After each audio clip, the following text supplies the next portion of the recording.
Oldest one? I'm sorry. I'm 26. I got a 27-year-old. Hi, everybody. Yay! That was really funny. Thank you. Good night. No pressure. Welcome to Michael Gallant's 60th birthday roast. Yay! My mom called me about a month ago and asked me if I would host the roast for my father, and I said, listen, I'm a big-time LA comedian now. Don't know if you're going to be able to afford me. She said, I'll give you a shower and a sandwich. And I said, well, okay, you can't afford me. Let's do this.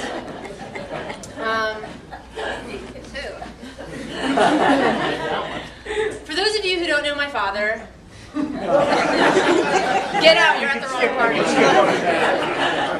For those of you who do, you know my father is a man who is kind, funny, and works hard. Wait, I read that wrong. He's a man who is kind of funny looking and hardly works. Comes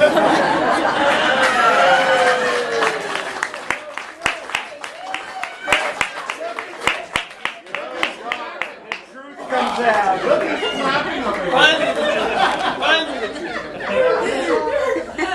But he is generous. He told me that if I wanted, I could use some of his jokes for tonight. Oh, please Dad, don't. your jokes are so old. How old are they? They have to get up at 4 in the morning to pee. Your jokes are so old. Larry King was in their graduating class. Your jokes are so old, they have to use Viagra just to work.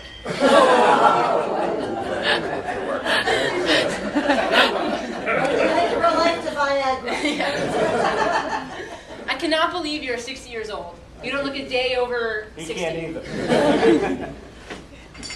Everyone knows that my dad has a young spirit, but he's always had an old soul. Growing up, if we ate dinner past 6:30, he was cranky. He was always an avid user of coupons. And when my mom gave him the iPad for his birthday, he immediately downloaded the ham radio app.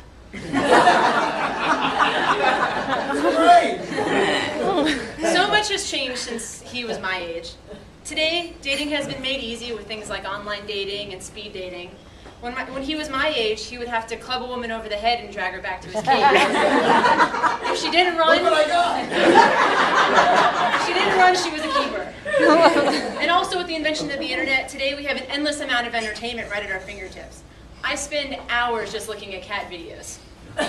When he was my age, for entertainment, he would look at magazines with a different kind of pussy in them. Still do.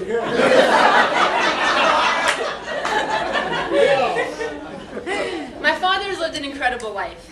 He was raised here in Dallas, Texas, on North Haven Road, which he still lives on, by the way, which is really weird.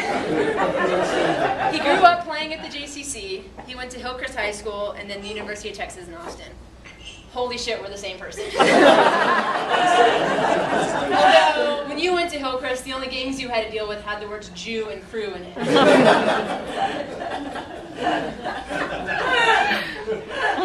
He's a terrific father. I have so many memories of us together as I was growing up. Like the time he lifted me by my arm, dislocating my elbow. Or the time I tied myself to the tree and instead of immediately helping me, he waited for Mom to grab the camera so he could snap a picture. And he was never too shy to talk about things like edible underwear in front of my friends. Edible underwear. But in all seriousness, Dad, you're such an amazing person. I've always been your biggest fan, and you're one of my best friends, and thank you for always supporting me. Seriously, you will always have to support me.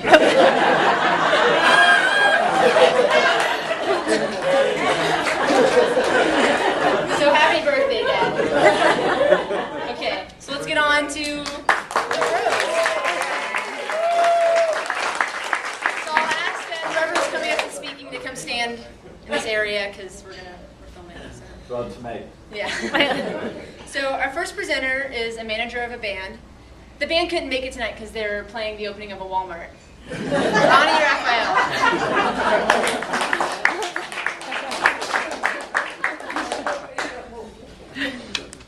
Very nervous about it. great to be back in Maggiano's, by the way.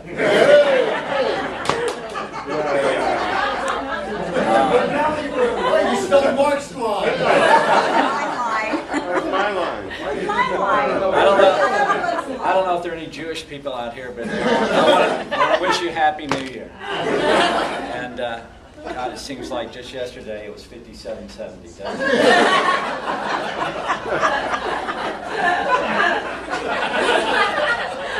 My, how time flies. So I've known Michael, I think, longer than anyone else in this room. I think so. We met over 50 years ago when we were in summer band camp together. This is true. No, this is true. And we became fast friends and been friends ever since. And I cherish that friendship. When I think back on over 50 years of friendship and what it's like with Michael and what life has been like, all I can think about is first. You were always first in things. Some good, some bad, some happy, some sad, but you were always first. When we first met, Michael took me to a bowling league, and I didn't know anything about bowling or leagues, and I thought it was so much fun, and he got me to join his league. So he was the first friend I had in organized sports. He was also the first person to take me to play golf. But Big mistake. yeah, that's what my wife says. So Mike was the first of our friends to be a nominee in BBG to be a bow. And I think it was like 8th grade, something like that. And then he didn't get it, and then the next year that he was nominated again to be.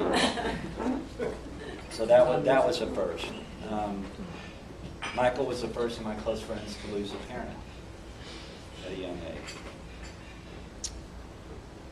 Michael was also one of my first friends to get married. And I was in his first wedding. Sorry about this party. But, I'm not. we were in Memphis for the wedding, and it was an afternoon wedding. I remember we got up, there was a party that night, we had to get up and say, a few words, and I asked Michael, I said, every wedding I've ever been to has always been in the evening. Why did you decide to get married in the afternoon? And he went, well, this way if it doesn't work out, at least I haven't spoiled the whole day. He was right. Truer words were never spoken. You stole my joke. I'm getting everyone's in first. That's why I wanted to go first.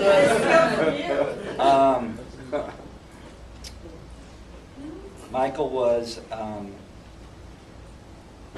the first of our friends that went to college together that got a real job. And by that I mean got a job with a big company and went to work for an advertising agency and was well on his way. And then he was also one of my first friends that lost a job when it was really your career. And he was able to rebound and reinvent himself and became very successful. And one of the reasons Michael was able to do this was because of his work ethic. And Tom. And Michael is one of the hardest working people I know. I just want to run you real quickly through a typical work day. It starts out with a 2-hour workout at the J, and then he goes into his office to try and find someone to have a working lunch with. And then he goes to his 1 hour of lunch, and then the rest of the afternoon is very work-intensive activities. He spends the next 4 or 5 hours working on his backswing and his putts. That's the most important part of his day. It's tough work.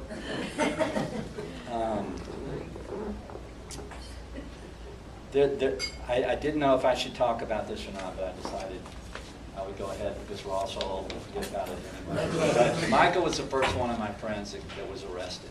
And I was with him, and Albert can attest for this because he was there. But Michael and I were about 23 or 24, and we went on a trip together, and we were visiting Albert in L.A., and Albert was so kind, and he fixed us up with the Fogel twins. And the Fogel twins were these gorgeous young, blonde-haired Jewish girls, and he thought we'd just be cool to hang out with them, but we really hit it off with them, and Michael and I were sharing a room at the Hyatt Hotel in Sunset, and we all went back to the hotel after we've been out partying all night, and we're all dancing around and partying, and this is true. I will attest for it. Out of nowhere, Michael drops trout.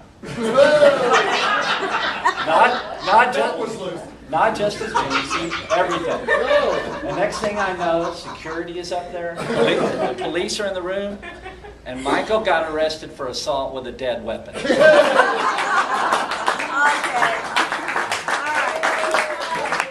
right. Right?